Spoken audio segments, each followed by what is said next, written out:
What is the solution for brothers and sisters that have haram relationships? The solution is to have halal.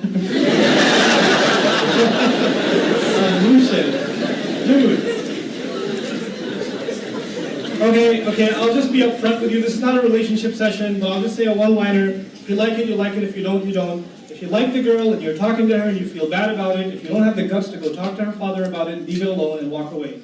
But if you really love her, then you'll man up, and you'll tell your parents, and you'll tell her parents, and it's a yay or a nay, and you move on with life.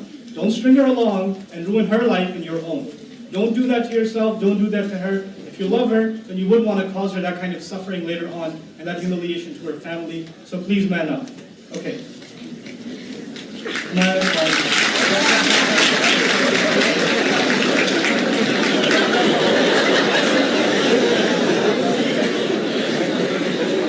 Don't text him right now. You heard that?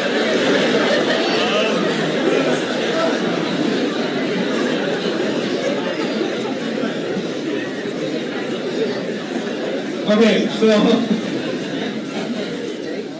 yeah, you guys, weird relationship problems, man. This guy just called me randomly, brother, there's this girl in college, I really love her. Okay, now what? I want to marry her. Okay, but the other day she told me that she's considering someone. What should I do? I'm so sad. Okay, she's considering someone, so what? If it works out, it works out. Good for her. If not, then are you ready to talk to your parents? No, they'll kill me.